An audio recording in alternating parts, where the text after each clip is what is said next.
Welcome back. मुल्क में महंगाई के तूफान ने हर शहरी को परेशान कर रखा है।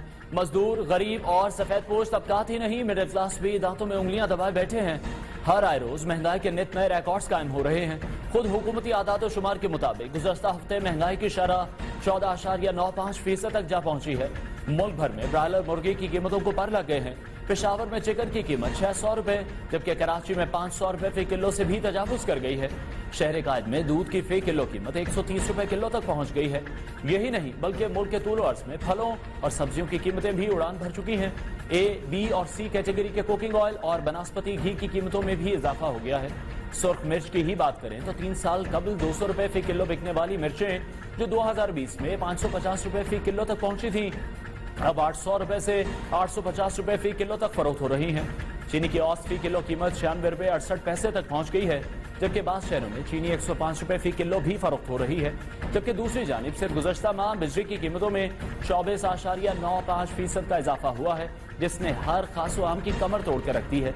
इसी हवाले से वजीर आज़म इमरान खान की ज़ेर सदारत आज भी इजलास हुआ, जिसमें महंगाई के तदारुक का प्लान बताया गया है, जिसके बाद वजीर आज़म का कहना था कि गरीबों पर बोझ का एहसास है। हर मुमकिन कोशिश है कि गरीब आवाम पर महंगाई का बोझ कम किया जाए और इस हवाले से हर हद तक जाएंगे। इससे पहले भी हुकूमत बार बार महंगाई की कमर तोड़ने के दावे करती रही है। वजीर आज़म इमरान खान की हुकूमत जब से बरसरे इक़्तिदार आई है, महंगाई में मुसलसल इजाफा होता चला जा रहा है। हुकूमत की जानिब से इब्तिदा में महंगाई का मामला माफिया पर डाला गया। बताया गया कि बड़े बड़े कार्टेल्स मौजूद हैं, इनके खिलाफ कार्रवाइयों का आगाज किया गया। जिस जिस जगह हाथ डाला गया और कार्रवाई की गई, हर वो चीज मजीद महंगी होती चली गई। महंगाई के खिलाफ हुकूमती इक़दामात पर अवामी हलकों में शदीद तनकीद की जाती रही, लेकिन हुकूमत तरह तरह की तौजीहात पेश करती रही। वज़ीर आज़म इमरान खान की जानिब से ही माजी में बताया गया कि माफियाज ने सब कंट्रोल कर रखा है। बड़े बड़े कार्टेल्स के गठजोड़ के सबब ही महंगाई में इजाफा होता है। तो इंशाल्लाह ये जो माफियाज बैठे हुए हैं, जो इस मुल्क में महंगाई करते हैं पैसे बनाने के लिए, एक एक माफिया को हम पकड़ेंगे, इंशाल्लाह एक को नहीं छोड़ेंगे। जो जो इस मुल्क के अंदर ये बड़े बड़े माफियाज बैठे हुए हैं जिन्होंने इस मुल्क को पीछे रखा है, इंशाल्लाह हम उसका मुकाबला करेंगे। माफियाज के खिलाफ तो कोई एक्शन नहीं हो सका, लेकिन दूसरी तरफ महंगाई मुसलसल बढ़ती चली गई। खुद हुकूमती अहदेदार बढ़ती हुई महंगाई का बार बार एतराफ करते रहे, तस्लीम करते रहे कि गरीब का गुजारा मुश्किल हो गया है। इकोनॉमिक कंडीशंस भी चैलेंजिंग हैं। महंगाई जो है ये भी हमारी हुकूमत के लिए सबसे बड़ा चैलेंज बना हुआ है। गुड गवर्नेंस भी यहाँ पर एक बहुत बड़ा चैलेंज बना हुआ है। मुस्बत है, सारे अशारिये मुस्बत है, मां सिवाय इन्फ्लेशन के, वो हम मानते हैं। वजीर आज़म इमरान खान के करीब समझे जाने वाले वफाकी वजीर दाखिला शेख रशीद भी कभी महंगाई को हुकूमत की असल अपोजिशन करार देते रहे, तो कभी अजीब व गरीब तौजीहात पेश करते रहे। अगर दवाई महंगी हो सकती है, अगर पेट्रोल महंगा हो सकता है, अगर गैस और बिजली महंगी हो सकती है, तो गोश्त के महंगे होने से कोई अजाब नहीं आ जाएगा। हमारी अपोजिशन ना पीपल्स पार्टी है ना नून लीग है, ये खत्म हो चुके हैं। हमारी अपोजिशन सिर्फ और सिर्फ महंगाई है, जिसे इमरान खान की क़यादत में खत्म कर। एक तरफ वज़रा महंगाई का इकरार करते रहे, दूसरी जानिब अजीब व गरीब वजूहात बताई जाती रही।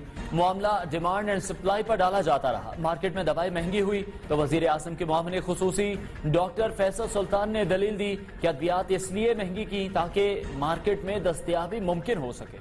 सालों से कुछ ऐसी दवाएं हैं जिनकी कीमत में ऐसा इजाफा ना हो सका जिससे कि ये मार्केट में अवेलेबल रहती।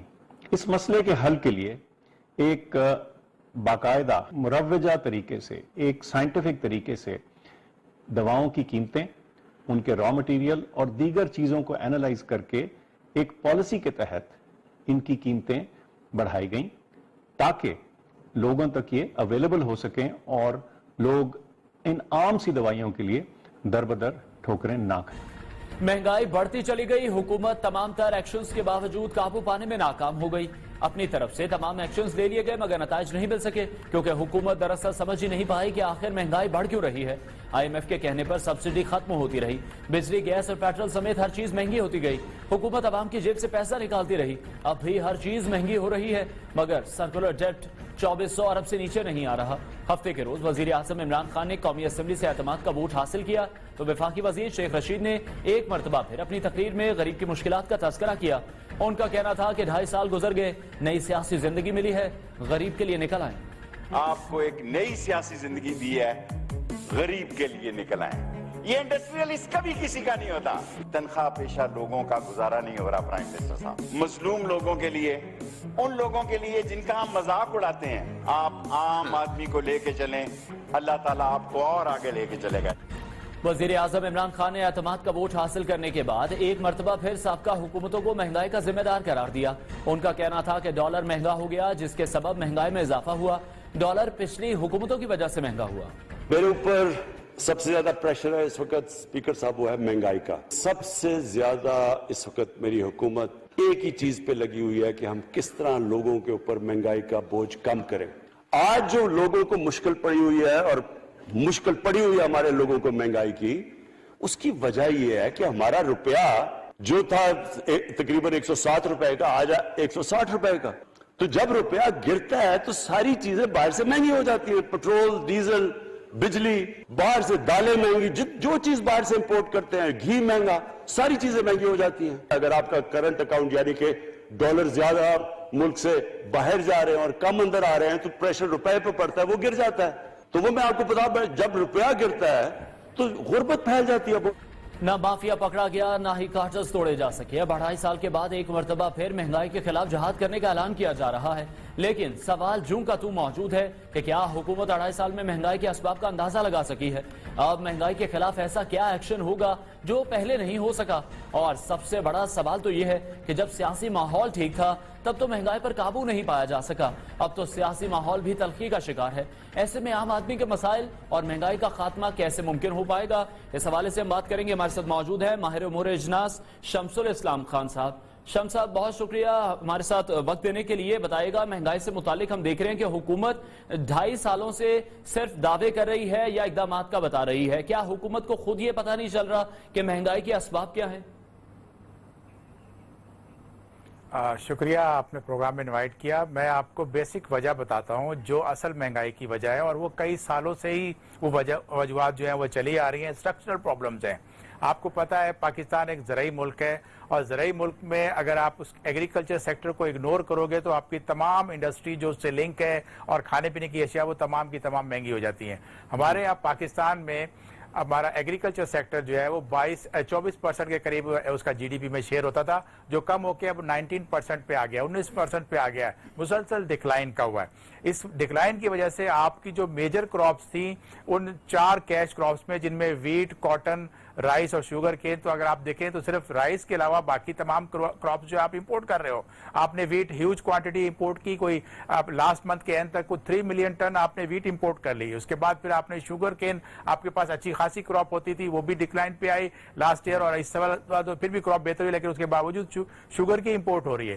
اور اس کے ساتھ ہی آپ دیکھیں کہ کاٹن جو پاکستان میں جو ہے ٹیکسٹائل سیکٹر جو ہے، جو بہت بڑی جاب کریشن کرتا ہے، جو بہت بڑی امپلائمنٹ دیتا ہے، وہ سیکٹر اس وقت جو ہے ہسٹورک شارٹ فال کا فیس کر رہا ہے، اور آج ہم جو ہے کاٹن کو امپورٹ بھی کر کے اپنی انڈسٹری کو چلانے پہ مجبور ہیں۔ تو یہ وہ تمام چیزیں بتاتی ہیں کہ ہمارے ہاں کوئی بلٹ ان اسٹرکچرل پرابلم ہے، اور وہ یہ تھی کہ ہم نے ایگریکلچر سیکٹر کو صرف 2 چیزوں سے چلایا، ایک تھی کہ سپورٹ پرائز، اور دوسری یہ کہ سبسڈی دے دو۔ ان دونوں چیزوں سے کیا ہوتا ہے کہ آپ کی جو اسٹرانگ فٹنگ پہ جو ہے آپ کی فوڈ پہ انڈسٹری، آپ کی جو ایگریکلچر سیکٹر ہے وہ گرو نہیں کر پائی، اور آپ سپورٹ پرائز کبھی تو پاکستان کی ہسٹری میں اگر آپ دیکھیں تو دنیا سے مہنگی ترین گندم ہم خرید کے اپنے عوام کو کھلا رہے تھے، جبکہ مارکیٹ دنیا میں گندم سستی ہوتی تھی، اور آج جو ہے آپ پھر امپورٹ کر کے مہنگی، جب مہنگی گندم ہوتی ہے اس وقت ہم گندم امپورٹ کرتے ہیں۔ اسی طرح سے جب شمس، لیکن ہم دیکھ رہے ہیں کہ روس کو پیسے دے دیے جاتے ہیں، افغانستان میں گندم بھیج دی جاتی ہے، اپنے کسانوں کو فائدہ نہیں دیا جاتا۔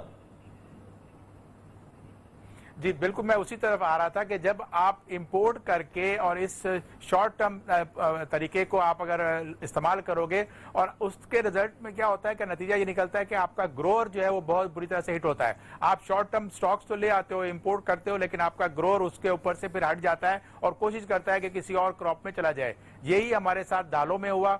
दालों की एक्सपोर्ट 2008 में बैन की गई और आज तक हम दालों की जो उस वक्त 2008 में जो थी 25 से 40 रुपए किलो दालें होती थी। जो दालें 25 रुपए किलो थी वो आज जो है 150 रुपए किलो हो गई, और जो 40 रुपए की दाल थी वो आज जो है मार्केट में 250 रुपए किलो से भी महंगी हो चुकी है मार्च की दाल। तो ये दालें जो आपने बैन की थी, तो आपने एक तरह से ग्रोअर को भी क्रश किया, और उसने फिर, क्योंकि ये बारानी इलाके की फसल होती है, वो नहरी में बहुत कम काश्त करते हैं, तो उसने अपनी इसकी कल्टीवेशन कम कर दी, क्योंकि इंपोर्टेड दालें आ रही थी, वो सस्ती थी। और अब एक वक्त आया कि हम अब इंपोर्ट करके फॉरेन कंट्री से बाकायदा हम अपना महंगी दालें मंगा के इन्फ्लेशन भी इंपोर्ट कर रहे हैं, कि ये वजह है कि दाल आज जो है गरीब आदमी खा नहीं सकता, उसको कई दफा सोचना पड़ता है, और वो इन्फ्लेशन आता है हमारे मुल्क में इंपोर्टेड। इसी तरह से हमने एक और काम किया हुआ है कि हमारी एक्सपोर्ट होती है।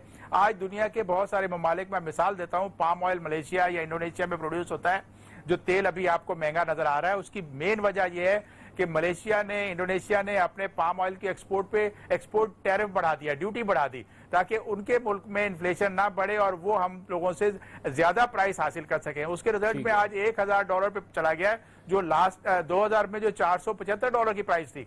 तो ये देखने में होगा कि हम अपने क्या इन्फ्लेशन इंपोर्ट करते रहेंगे और अपनी सस्ती चीजें एक्सपोर्ट करके दुनिया का इन्फ्लेशन कम करेंगे। लेकिन जब भी महंगाई का हुकूमत से पूछा जाता है तो हुकूमत की जानिब से ये कहा जाता है कि माफियाज मौजूद हैं, डिमांड और सप्लाई का फर्क है, डॉलर की कीमत बढ़ जाती है, 18वीं तरमीम की बात की जाती है। हुकूमत 2.5 साल गुजर चुके हैं, अभी तक यही एनालाइज नहीं कर सकी क्या कि महंगाई क्यों हो रही है?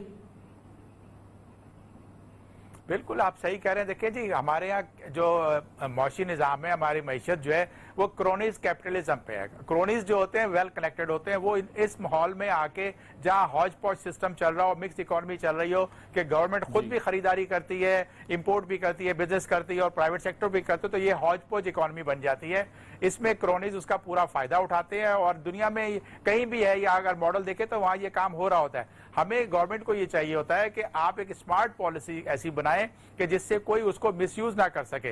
लेकिन अनफॉर्चुनेटली यहाँ पे जो पॉलिसी बनी, चाहे वो वीट के मुतालिक हुई या चीनी के मुतालिक हुई, उससे क्रोनीज ने फायदा उठाया, कंज्यूमर को नुकसान हुआ और आपका जो ग्रोअर था उसको नुकसान हुआ।